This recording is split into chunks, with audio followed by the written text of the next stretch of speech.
वीरभद्र के साम्राज्य में रामू नाम का व्यक्ति रहता था। वो राज्य में इसलिए प्रसिद्ध था कि अगर कोई रामू का चेहरा सुबह के समय देख लेता है, उसे भोजन का एक निवाला तक नसीब नहीं होता। गांव के सारे लोग रामू को मनहूस नाम से चिढ़ाने लगे। रामू इस बात से बहुत दुखी था। उसे समझ नहीं आ रहा था कि ऐसा क्यों हो रहा है, लेकिन रामू इन सभी बातों को टालते हुए हमेशा की तरह अपने काम में लगा रहता। ये बात एक दिन राजा तक जा पहुंची। राजा ने एक बार विश्वास भी नहीं किया, लेकिन दरबारियों के बार बार कहने पर राजा ने रामू को आमंत्रण भेजा।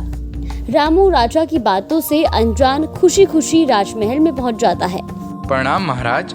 मैंने सुना है कि गांव में सभी लोग तुझे मनहूस कहकर बुलाते हैं। क्या सच में तुम मनहूस हो? महाराज, इस प्रश्न का उत्तर तो मुझे भी नहीं पता। राजा ने इस बात के परीक्षण के लिए अपने महल के सामने वाले कमरे में रामू को रात रुकने की जगह दी, ताकि सुबह उठते ही रामू का मुंह देख सके। रामू राजा के शयन कक्ष के सामने वाले कमरे में नर्म बिस्तर पर जाकर बैठ जाता है। वहाँ पर वो स्वादिष्ट भोजन करता है और वहीं सो जाता है। सुबह राजा उठते ही रामू के कक्ष में जाते हैं और उसका चेहरा देख लेते हैं।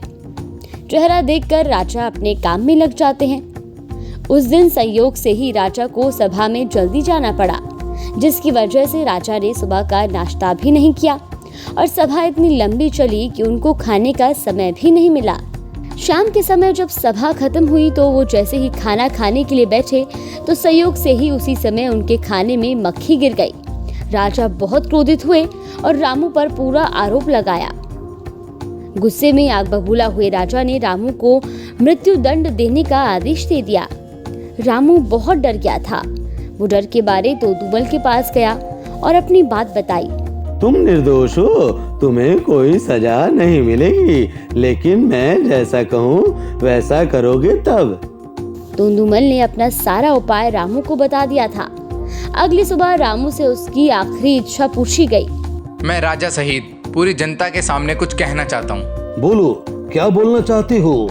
मैं अगर इतना मनहूस हूँ कि मेरा चेहरा कोई देख ले तो उसे भोजन नहीं मिलता, उस हिसाब से तो आप भी मनहूस हैं। रामू की ये बात सुनकर सभा में बैठे सभी लोग भौचक्के रह गए।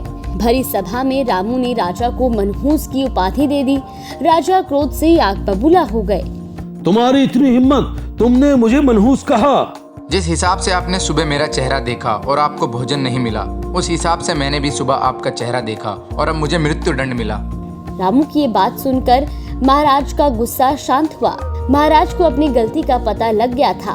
उन्होंने रामू से अपनी गलती की माफी मांगी और तुरंत रामू को रिहा करने का आदेश दिया। रामू, तुम्हें ऐसा करने को किसने कहा? रामू ने तोदुमल का नाम लिया।